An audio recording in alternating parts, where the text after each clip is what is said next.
미소 3 bullets. That was all it took to bring one of the most feared men in South Korea to the edge of death.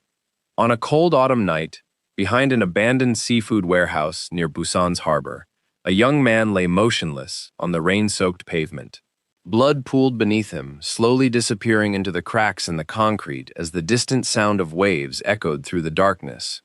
His breathing was shallow. His pulse was fading. The men who had ambushed him were already gone, convinced they had finished the job. By morning, they expected the Korean underworld to wake up believing that Choi Tae-jin, the youngest and most feared crime boss in Busan, was dead. But fate had other plans. Several streets away, 21-year-old Zora Johnson was finally heading home after another exhausting evening at Busan's prestigious culinary academy. Her feet ached from standing in the kitchen for hours. Her hands still carried the comforting scent of garlic, butter, sesame oil, and fresh herbs after a night of preparing dishes that had been inspected more harshly than any exam she had ever taken. She was tired. All she wanted was a hot shower, a few hours of sleep, and enough energy to survive another day of classes. South Korea had been everything she dreamed of, and everything she feared. Leaving Atlanta hadn't been easy. Her mother had worked 2 jobs to help pay for this opportunity, constantly reminding her that dreams demanded sacrifice. Zora carried those words with her every day. She had promised herself she wouldn't waste this chance. She certainly hadn't planned on finding trouble waiting for her in the middle of the night. As she walked through the quiet industrial district, something made her stop. At first, she thought it was the wind. Then she heard it again. A weak, ragged, painful breath. She slowly turned toward the dark alley beside the warehouse. "Hello?" she called cautiously. Silence. For a brief moment, she considered walking away. Then another strained breath reached her ears. This time she couldn't ignore it. Her heart pounded as she stepped deeper into the shadows. At first, all she could see was what looked like a pile of discarded bags. Then the moonlight shifted. A polished black shoe. A hand trembling against the pavement. Blood. Far too much blood. "Oh my God!" She rushed forward and dropped to her knees.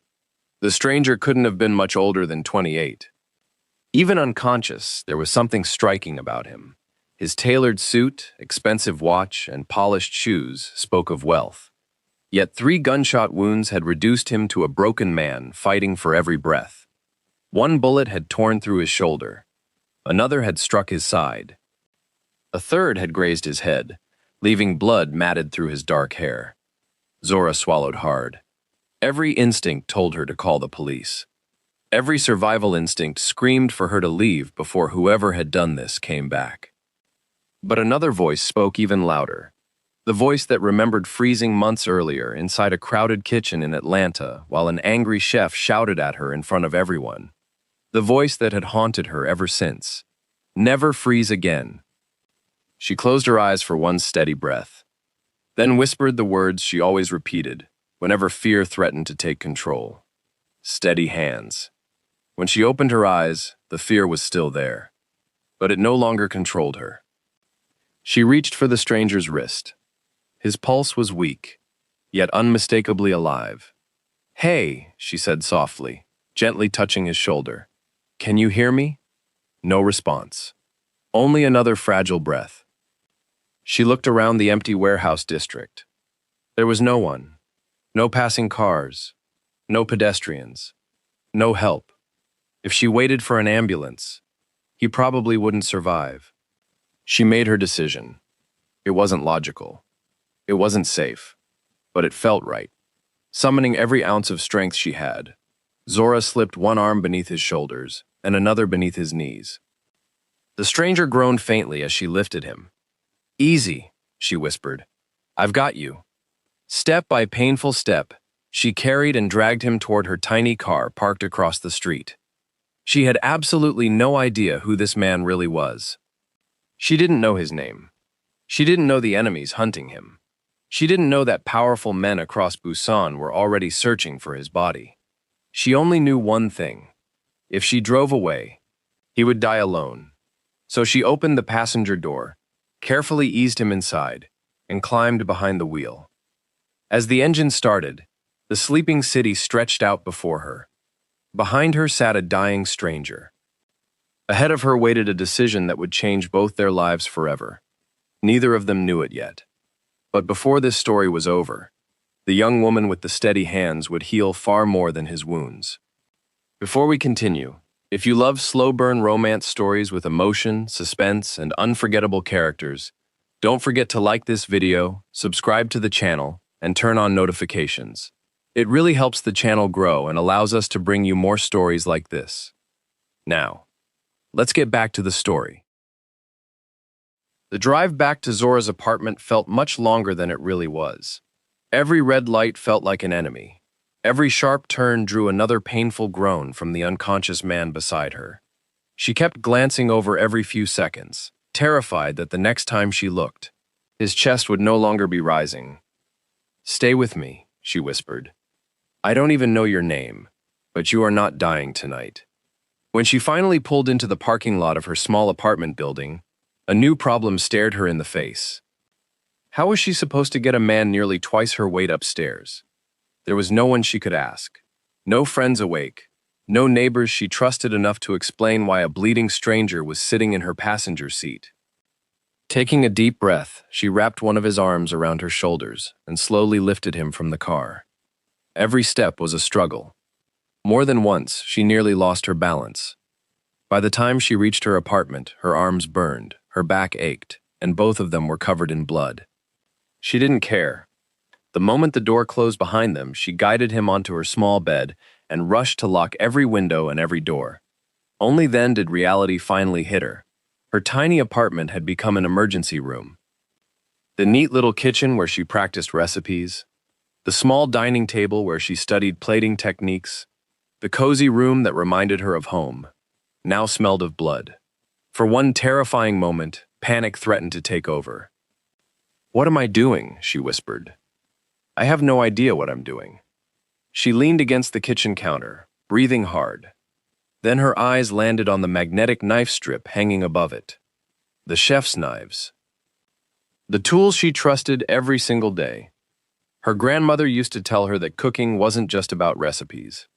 It was about steady hands, calm hands, hands that didn't panic when everything around them did. Those words echoed in her mind now. Steady hands. She straightened her shoulders.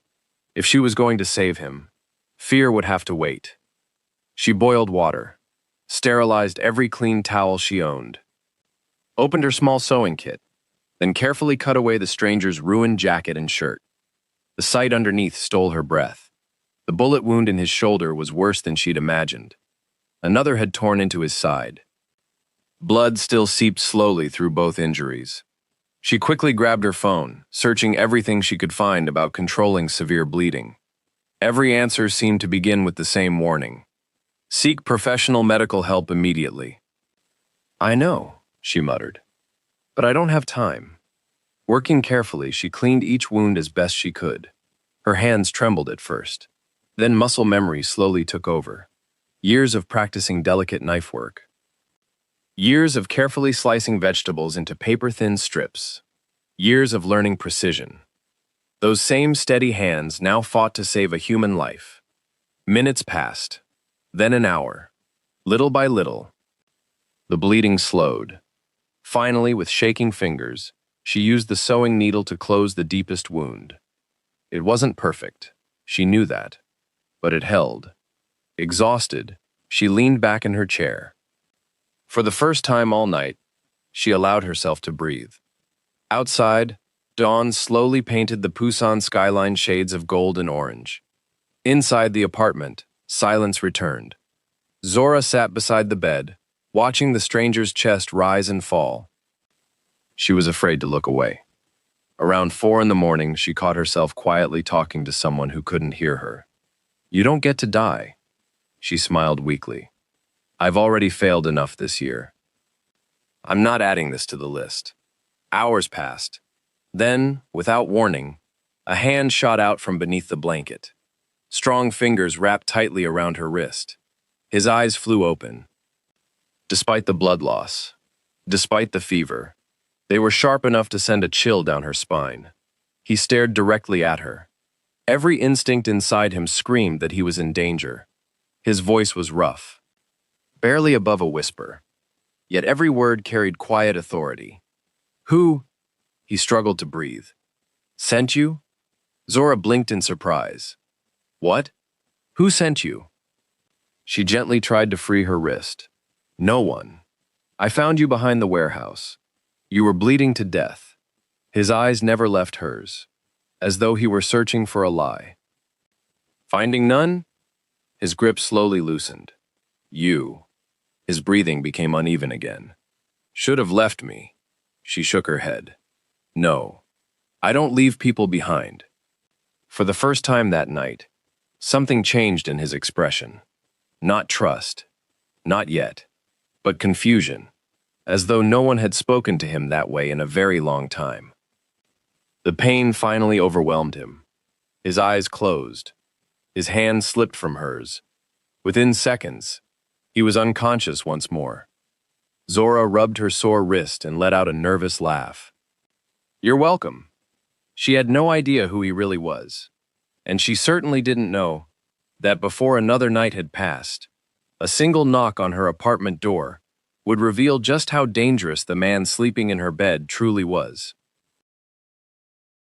Just before dawn, a quiet knock echoed through Zora's apartment. An elderly doctor stepped inside, carrying nothing more than a worn leather medical bag. The moment he saw the wounded man lying on the bed, relief washed over his face, followed quickly by caution. He carefully removed Zora's bandages and examined each wound. Finally, he looked at her with quiet admiration. You did these?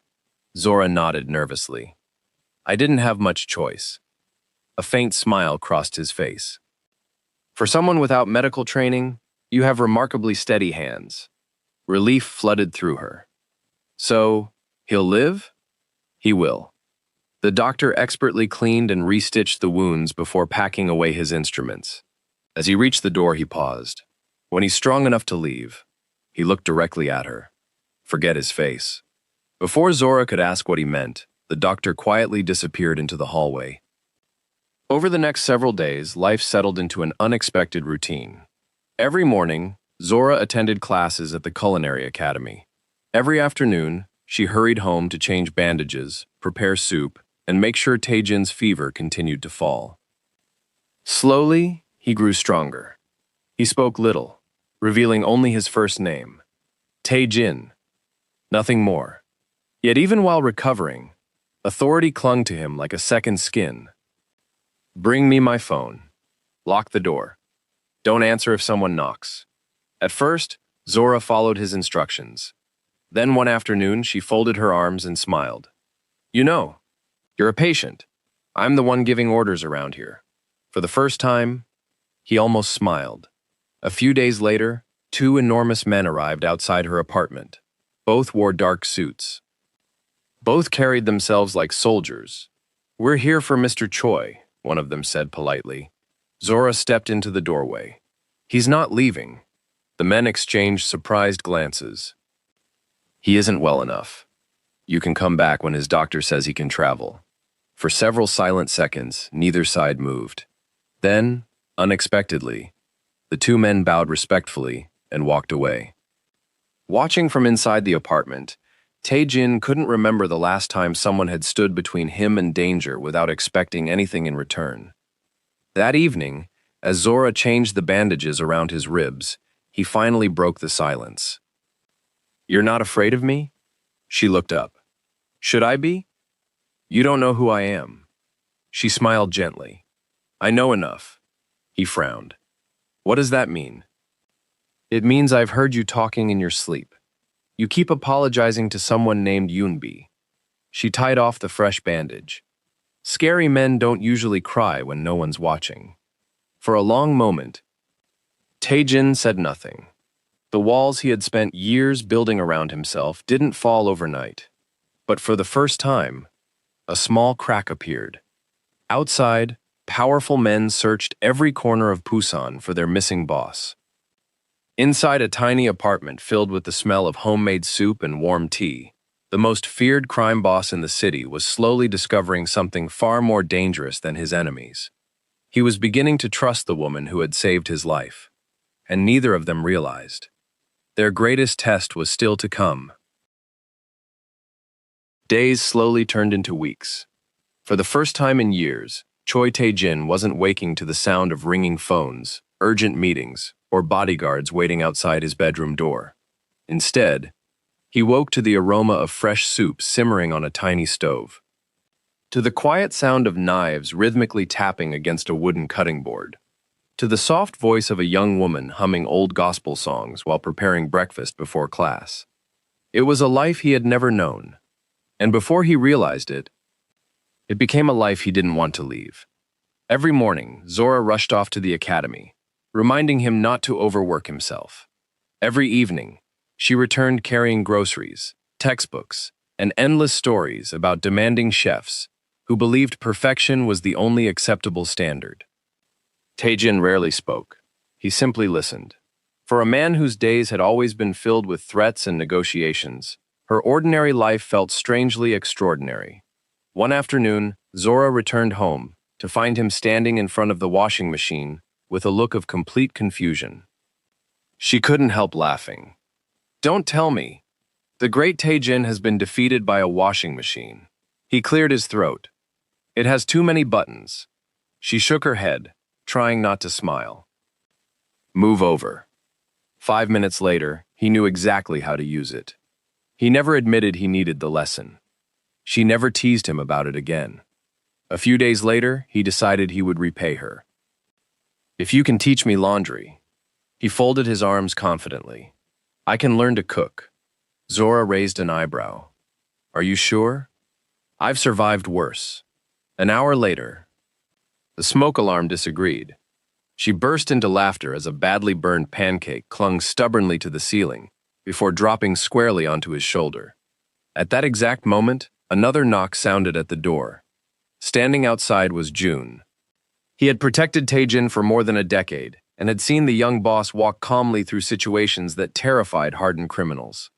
He stepped inside, looked at the burned frying pan, then at the pancake lying on the floor. Finally, he looked at Tae-jin. "In 11 years, I've watched you negotiate peace between rival gangs. I've watched you survive assassination attempts. But losing a fight to breakfast?" He slowly shook his head. "I never saw that coming." Even Tae-jin couldn't stop the corner of his mouth from lifting. For the first time in years, his laughter came easily. June became a regular visitor after that. Officially, he came to deliver updates about the syndicate.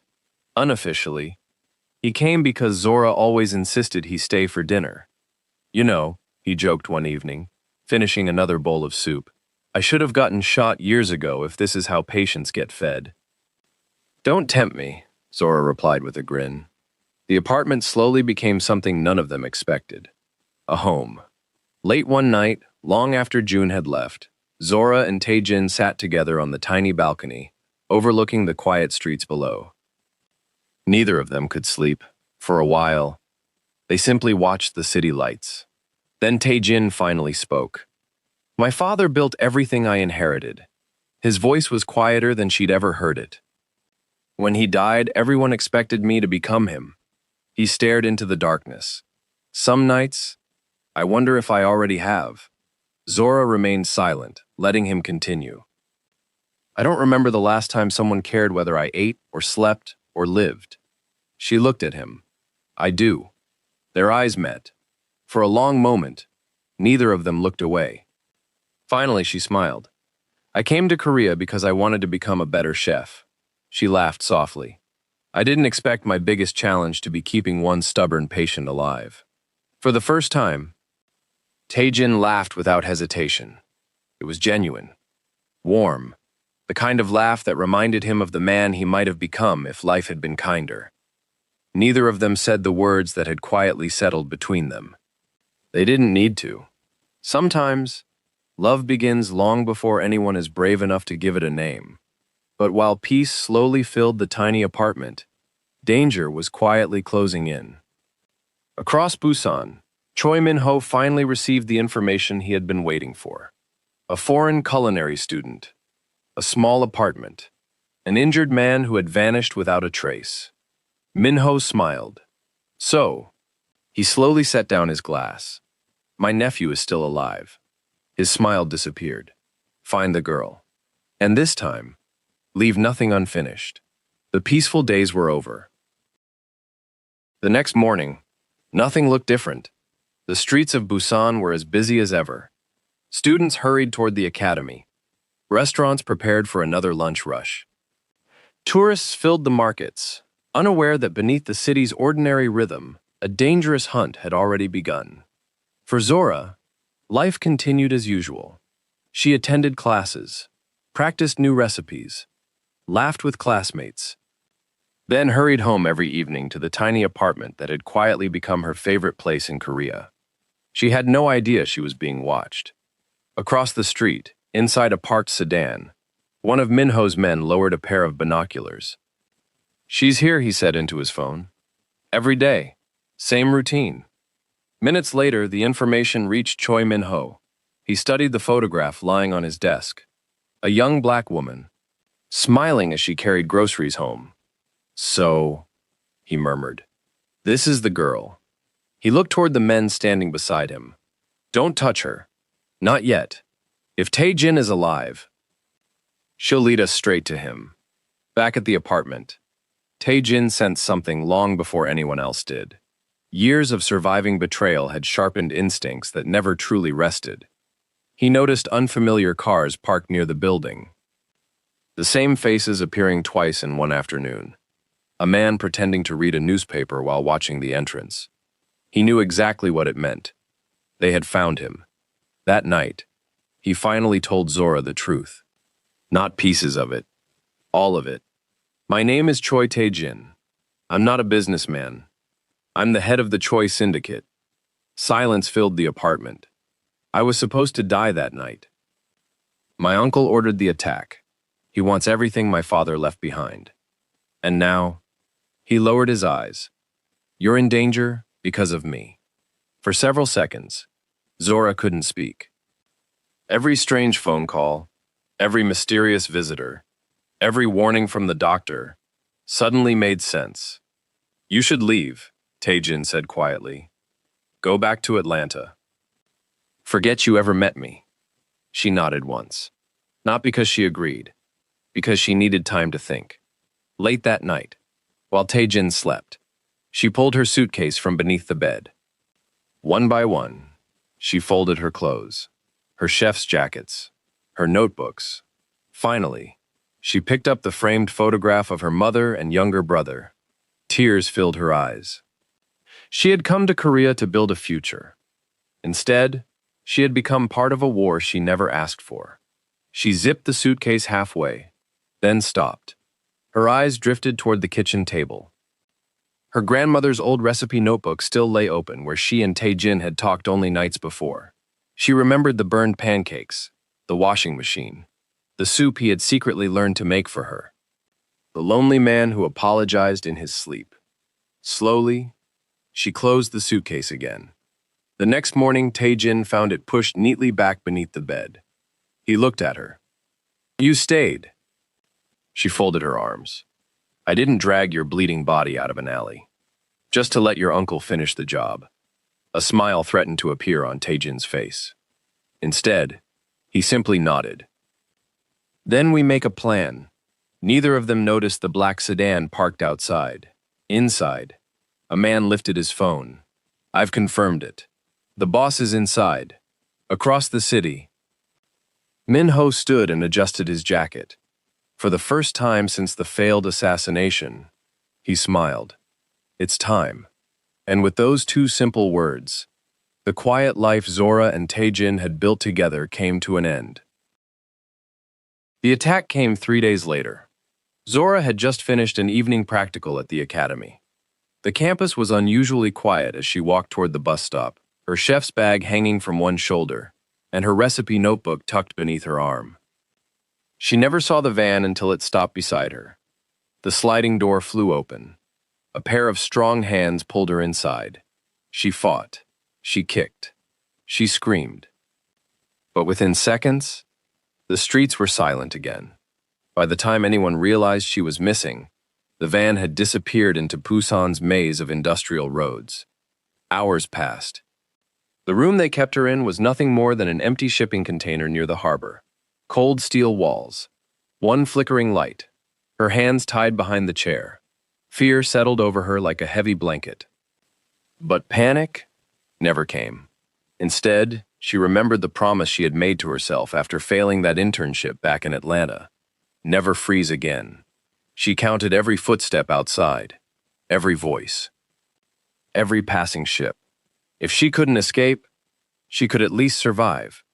Late that night, the container door slowly opened. A well-dressed man stepped inside. His smile was warm. His eyes were not. "So," Choi Min-ho said calmly, "you're the girl who saved my nephew." He circled her slowly. "I expected someone different." Zora met his eyes without flinching. So did the men who tried to kill him. For a brief second, Min-ho's smile disappeared. He struck her across the face, then smiled again. "I can see why he likes you." Across the city, Tae-jin had already begun tearing Busan apart. Every loyal man he still trusted was searching. Every safe house, every warehouse, every harbor. June stood beside him, reading reports as quickly as they arrived.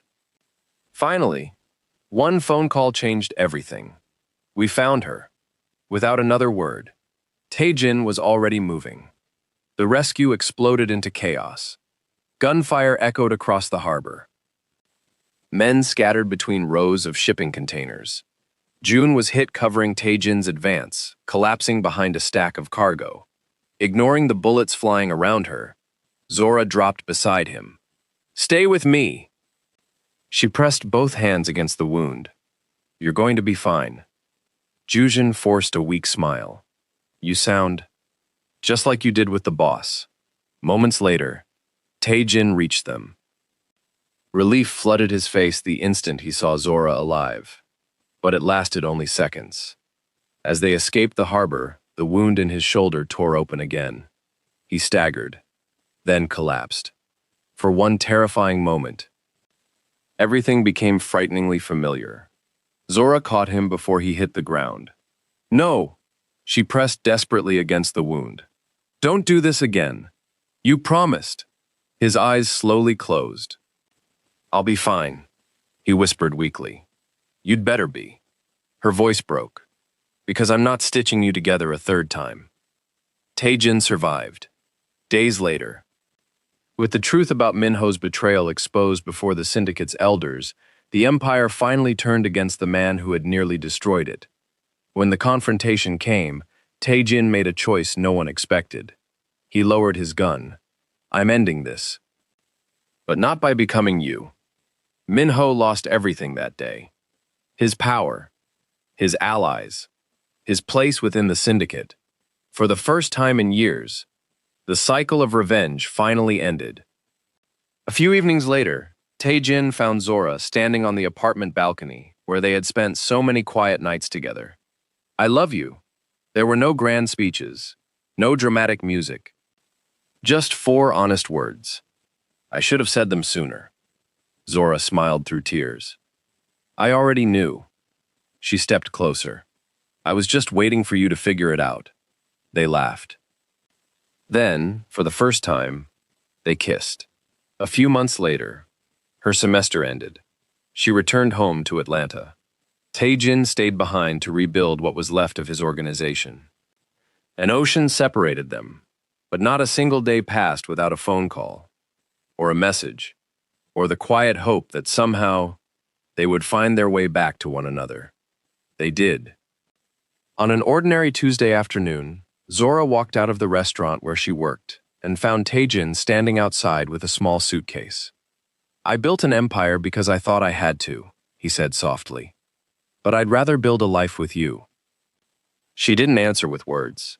She simply walked into his arms. Months later, customers lined up outside a small restaurant in Atlanta. They came for the incredible food. They stayed because the owners smiled more than anyone else in the room. Every morning before opening, a man who had once ruled through fear quietly swept the front steps while asking his wife, almost every single day, how much water to put in the rice. Some habits never changed, and neither did the love that began the night a young culinary student chose to save the life of a dying stranger. Sometimes, healing the body is only the beginning. The hardest wounds to mend are the ones no one can see.